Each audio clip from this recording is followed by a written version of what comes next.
Hello and welcome to our South African Film Festival goers. The South African Film Festival is in honor of Education Without Borders, and the proceeds go to educational programs that are run both in South Africa and for Indigenous youth in Canada. So today we are really honored to have the director Corne van Rooyen and Hans, who is Pierre van Pletzen from Hans Steek die Rubicon oor, as our special guests for the South African Film Festival. Thank you. We absolutely love the film. It's a remarkable story of an elderly man who chooses to take the decision-making in his life into his own hands. And I believe it's gone from page to radio to stage and now on film. And the incredible design and performances and the poignant and really hilarious script really make it work as a film. So I just want to congratulate you on a wonderful piece of work. Thank you. Particularly Corne. Yes, it was first a book, a novel. Then it became, then it was read over the radio by Deborah Vieyra, the guy who plays Farsi. He read it, and then it came. Then it was the film, and then it became a one-man stage show. Yeah. Wow. So Hans has been on so many platforms already, and you know, he's a famous character in South Africa. There's already 7 books out of Hans. Basically, he gets married on the 7th book. So you know, it's also defining not just age, but also defining, you know, love. Redefining what love is. So I think it's an interesting, almost in my viewpoint, it's our James Bond of South Africa. Never thought I'll be called James Bond. Do you think that you'll make more films? Is this the beginning of a whole series of films? Yeah, I think it's, you know, making movies in South Africa is probably the most difficult thing like in the world. It's really a labor of passion and love, and extreme hard work to get that film made. Just to give you an idea, that Hans Steek die Rubicon was the only film in 5 years after COVID that actually went to cinema. Wow. In South Africa. It's the only film that actually got to that platform of getting to cinema, because getting there, you need to know that you need a commercial successful film. And I think at the end of the day, yes, we want to make more, but it is a lot of work and thinking and seeing how we're going to get a second market. So I think there's a lot of cinema is our passion in as any filmmaker. And we've been to a big film festival where, you know, people are still making cinema movies and making trillions of dollars. And in South Africa, we really have to, you know, struggle a lot to get our films onto cinema. So for us just to have Hans on cinema was a massive achievement in itself. Incredible. Yeah. But I think it's, yeah, we're at a point where we need to get more films onto cinema in South Africa. And do you think having more of an international market for this film and perhaps for this character in the future might help with that? There is actually a development in Northern Ireland that they want to adapt Hans as a Northern Irish film. Yeah, but I do believe that the successful of Hans Steek die Rubicon was that it's actually a very personal movie. It's also a very personal book. I made this film for my grandfather, who was he turned 103 this year. He was going to, you know, and he told me this is his favorite book, and he wants me to be this is my next book, according to him. So my grandfather gave me kind of this film and said, but you know, so I made this movie for my grandfather. And Rudy van Rensburg, the writer of the book, wrote the book for his grandmother. Wow. So I think for a film to be successful, it needs to be rooted into the filmmaker's heart and soul. And I think the uniqueness of Hans being actually, we made it really truly just for these 2 people, and that's why it did well overseas. And that's why people felt something, because they felt there was more than just making a movie. So I don't know if making international films is always the right answer, but making something truly South African or truly ourselves is, in my opinion, the right way to go into making a movie. That's beautiful. It sort of hits a sweet spot of being so personal and yet universal. Yes.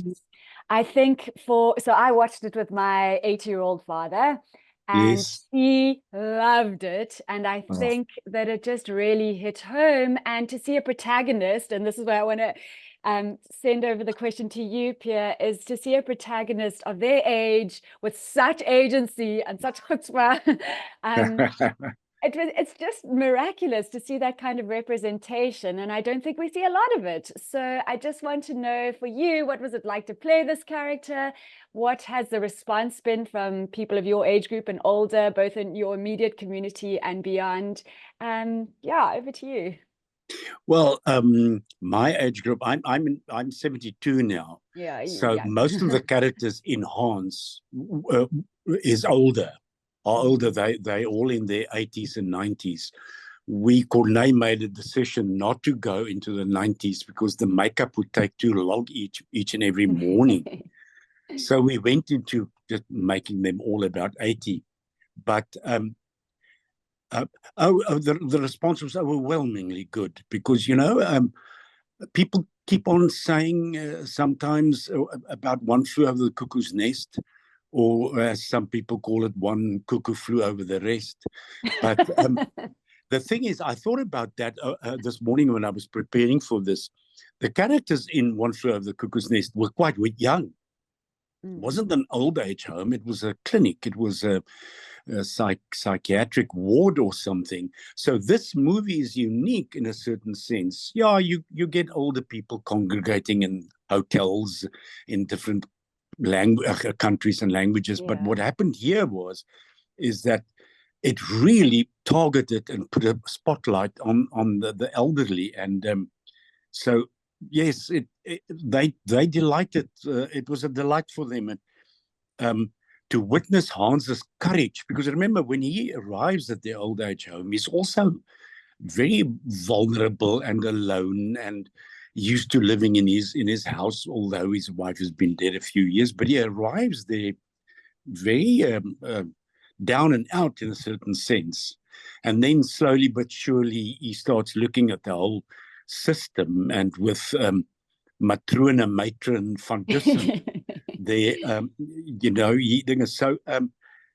he does show the elderly, the old people, inhabitants of, I don't know if that's a real word, of these old age homes. He does show them courage. And I can't to stand up against the people in power, because you realize immediately that Van Dussen's rules and regulations are not really all that human. It was interesting. I've seen the movie probably 15 or 20 times before we went to Russia 3 weeks ago. But only when we looked at the movie in Russia did it become to me incredibly cruel and hard-hitting, how these people are, around every corner you see a uniform officer. Some people, and then they're friendly and all of that. Not all of them, but some are. But it suddenly hit me how restrictive the conditions were. As you said in your remarks, when he said he'd like to walk around at night, and Van Dussen said it's not to be, you can't do it. It's not what they want to be done. But the people in that old age home, the way Corne directed them and chose them, they're voiceless. They like sheep just going out into the corridors, and then they go and they eat, and then they come back and all of that, and then you start seeing them through Hans's eyes, and he looks at them in bewilderment and really uneasy about why they are so voiceless, so de-energized, if I can make up that word. And I didn't really think of those things when we were making the film. you read the book and you read the script. Corne's script was an excellent reworking of the book.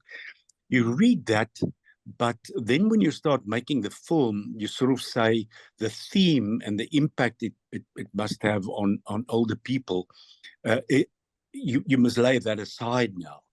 You must now. We worked exceedingly hard with a very small budget, and so getting every scene in the can and finishing the day with all the scenes as planned, you sort of left the symbolism and the theme and whatever you want to achieve with it behind you and just say, let's concentrate on playing our characters and the scenes right. But I do hope that, I'm talking a lot now, I do hope that we changed, maybe not real conditions out there, but I hope we changed people's minds, just an inkling of a thought in a man or a woman's mind, an elderly person, to think, I'm going to stand up against Al van Dissen in our home, and I'm going to do that. So I don't know whether there were real big changes that happened because of Hans and the movie, but I do believe there were changes made in people's minds, and even if it was slightly, and that would have an effect in the end on their conditions, and that people themselves, because even young people enjoy the movie, and they get an insight in what's happening to their parents. So I hope that whole a conversation, that whole navigation between the old and the young would improve after they say, oh, well, but is that where granddad is living, and so forth. So I hope we did make a social change. Yeah, I think that's what is so valuable about it, is that, of course, there is the representation component for older people, but then also for younger people, just to consider the elderly, because I think this is something that doesn't happen at all in our lives. I've also just navigated, my mom's going through dementia, and we've just had to put her in a home in South Africa after her care needs became too great. And it is a terrifying experience that I can imagine, yes. Yeah, and that I don't think we speak about. So suddenly you're faced with having to make these big decisions where it feels like this dark area that we actually haven't had the discussions about. And people who have been really incredible in their lives and done all these things are suddenly sort of shunted into these places where they are forgotten. Some of them aren't visited. And I think that is the social activism side of this film that really resonates beautifully. Yes. I'm curious about that side of it, because during COVID here in Canada, there were a lot of discussions where suddenly the conditions in these care homes were coming to light, where I think people hadn't really thought of it before. I'm not sure if the same sorts of discussions were happening in South Africa. Is that something that has changed since COVID, or people talking about it? Quickly, before Corne answers that, that kind of thing that happened in England and in Canada and also in America didn't really happen in the old age homes in South Africa. COVID didn't really... none of the government or the COVID masters, their efforts actually went into the old age homes so much. So that whole thing that's happening now in England and so forth, where they're saying, retribution must be paid for the old people, it wasn't really a movement in South Africa that much about COVID in the old age homes. So Corne, I just thought we shot this movie in the middle of COVID. So first of all, it's not that easy, and we shot in actual old age homes. All our extras were extras from that old age home. So we shot 4 different old age homes because we couldn't spend so long in each of those old age homes. But COVID was a real thing. If someone got COVID in our set, we had to stop the film, and we would never have actually had the budget to continue the film. So it was really crazy. But I think this film is for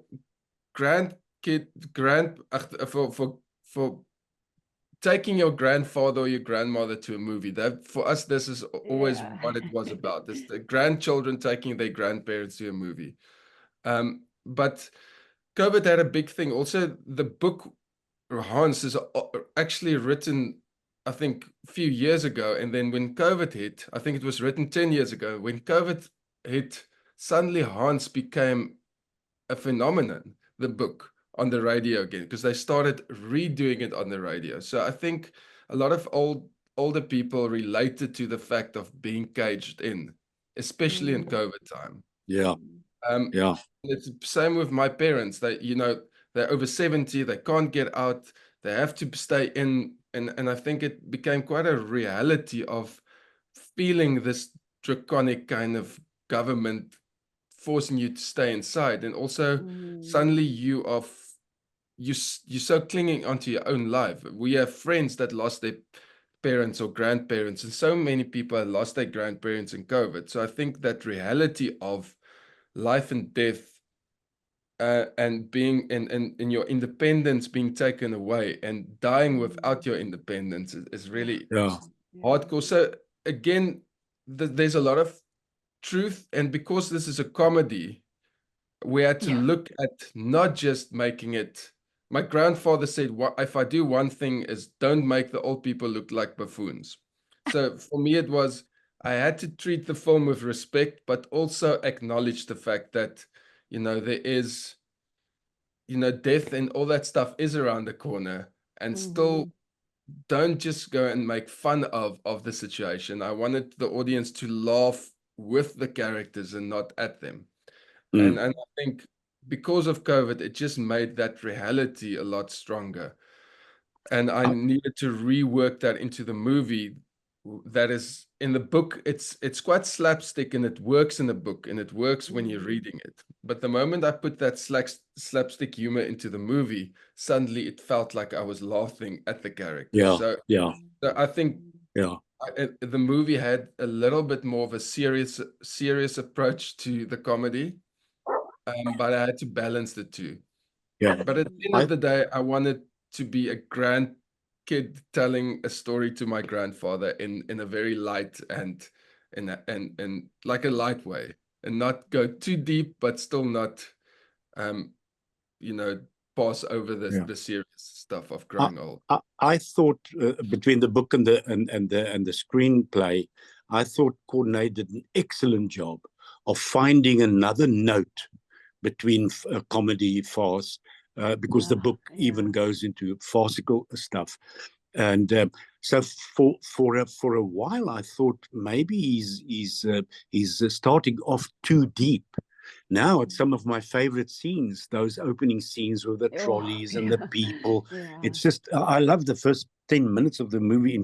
But I must tell you, Deborah, your story, as you explained it to in that email about your dad and 80 years and your mum with her disease, it really actually touched my heart, because my parents are all gone now, but my dad was about 80 when I didn't live in there. He was in Natal and I was in Gauteng.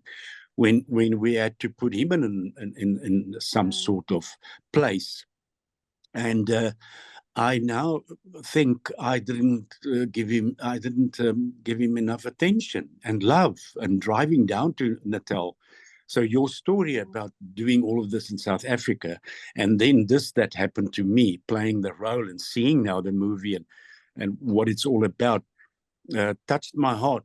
I believe we're not taking care of the old people. Somebody said, I can't remember who, but it said, a society who do not care for its children or the old is a dying society. And I believe that's true. Not even in the long run. I think the rot has set in. If you don't look after your kids, like we all know what's happening in America and all those places, and if you don't look after your elderly, I think I sometimes feel the personnel in a zoo know more about the animal that they're caring for than what we, the young people, know about what their grandparents are going through in these old age homes. Absolutely. Yeah. Yeah, I feel incredibly moved, especially after having gone through this experience. And I think it is a societal issue. It's definitely on a systemic level. So I think individuals feel guilty about their own, oh, maybe I should have done more for my parents, or maybe I should have done this. But the world makes it so hard to do that. Our whole lives are set up in a way that it's really impossible to find that kind of community of care. And I think that was the other thing that the film did so well, is finding this camaraderie within that old age home. I love that little band of four. They're amazing. And while as a society, I don't think we're doing we're not doing nearly enough to consider our elderly and to structure our communities in a way where they are taken care of. What I did love is that there's a potential sometimes to find that despite everything. And I think that group so beautifully cast, and so I just loved it. Yeah. That group is fantastic to show that there is this kind of light that can be found at any time of life. Yes. So a quick this question. Is a coming of, It's actually a coming of age movie. Yeah, it is. And exactly, because I love coming of age movies, but this was it's the same approach of growing old. It's rediscovering your home, rediscovering your people, your community. And that's for me interesting, of a character of 90 years old that has to suddenly leave everything behind and rediscover himself. And for me, that was discover new friends, a new system, a new way of living. And my grandfather said one thing to me is that Hans is about your independence is something that you have to give up by yourself. You have to make the decision to give up your independence, and no one can make that decision for you.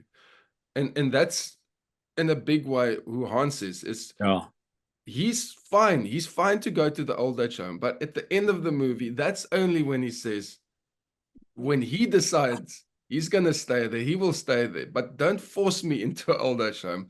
Let me tell you, I want to go. And that's the struggle between parents and kids.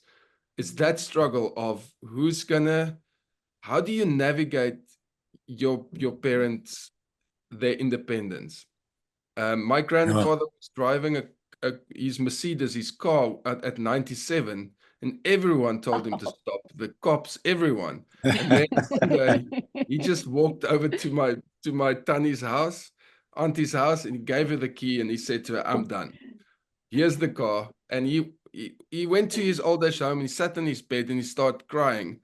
But he knew that independence was something he had to make. So it's a journey. And I think kids are too anxious for their parents just to move on to the second phase. No one gives them the process and gives them the time to actually get to the point where they hand over their independence. Because I was doing a lot of old age home tours with Hans, and I was doing a lot of research at old age homes. And the one lady said to me, she was doing an eye test, and she was getting confused, and it's like, do you see the thing going left or right? And her daughter was getting so anxious and irritated with her mom that her mom is not saying quick enough what she's seeing. Is it up or down, red or right? And the mom started crying, and the eye doctor said, just give your mom time. And it was about that they feel rushed by their kids. And I think that for me was the thing about Hans, is him just being hard-headed enough to say, I will make this decision myself. Don't force me into it. You had you used the word, Deborah. I think it was you. I don't think it was Wendy. Gerontology. What? Just say it to me. Gerontology, which is becoming more and more of a study now, the study of aging. Now about that, gerontologically speaking, I don't think enough research, I had to look it up, the word. I don't think enough research is being done on elderly people and their conditions of living, whether they're living with you in your house, in a room or a granny flat, but particularly when they're living in old age homes. I just don't Maybe there are thousands of studies. I just feel in my spirit that's not the case.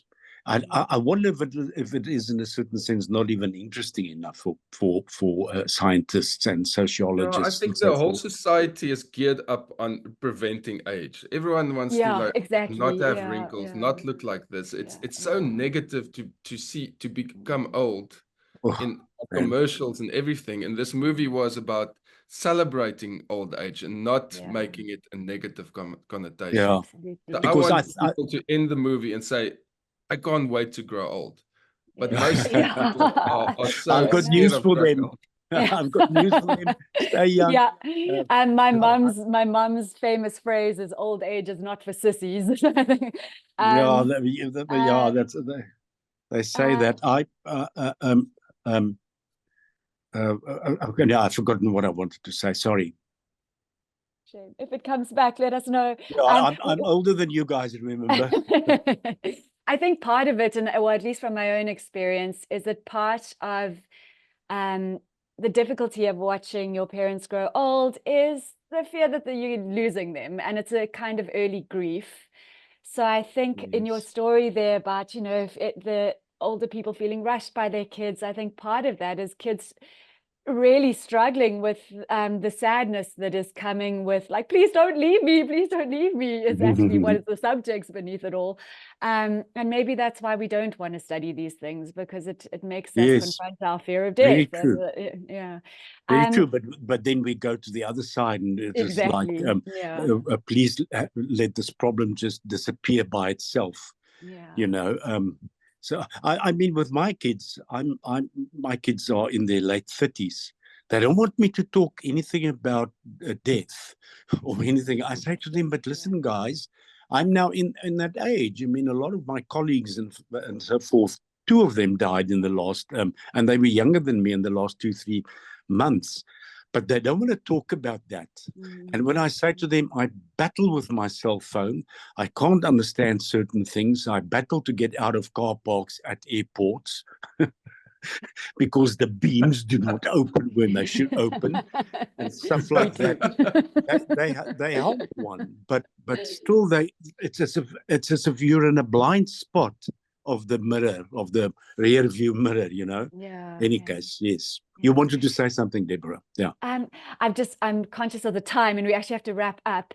But what I would like to end on, I'm just thinking of that beautiful thing that one of you just said about ultimately this is the coming of age story, and that it's a story that makes us sort of hopeful to grow old. And I think the beauty of growing old is that you have all this amazing experience and wisdom that you don't have earlier in your life.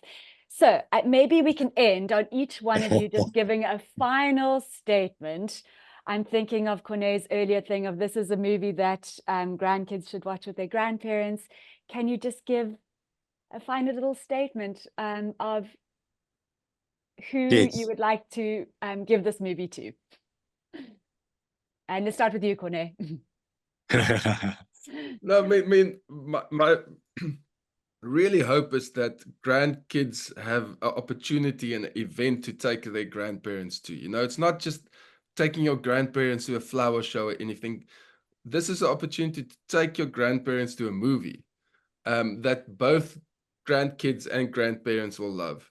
And I think there's not a lot of those events, and I think it's nice to go and connect to your grandparents, go have a burger before and afterwards have a gin and tonic. So for me, I do want grandkids and grandparents to connect through this movie, and not just having a whole cinema full of silver hair. Silver face. I'm just glad we kept the title, because it is quite a loaded title. But there's history involved in it, with politics and P.W. Botha, as you said. So people can learn even from the title. But then, Corne's way of forming it, I keep on saying this to them, he just brought the camera in, and before you realize it, you are in the story. So I hope mankind, in all their ages, will see this. And some of my favorite movies were Amelie, and there was one called Cordia or something, a little boy, one foreign Oscar, and Amelie and all that. Was the what? Kolia, that's it. Is this little human story, and if people can just get into the theater, I know that they will leave the theater enriched and compassionate, to make a verb of it. I'm sure this will happen. And we saw it in Russia. We don't know how they're going to we don't know Russians. We don't know how sober they are. Not drunk. I mean, how what's the word? Dry, because they're quite humorless when you just look at them. But then the people stopped us in the streets, and they loved it, because I think they saw something compassionate, not just about old age, about people all over. Yeah. That's beautiful. Thank you so much. Really appreciate your time, and thank you for this beautiful film. I hope it does incredibly well, and that we see more of Hans in the future. I hope so. I need to talk to He's Corne. never gonna die. Hans will live on forever. Corne and I need to speak, but we'll do it tomorrow or so forth.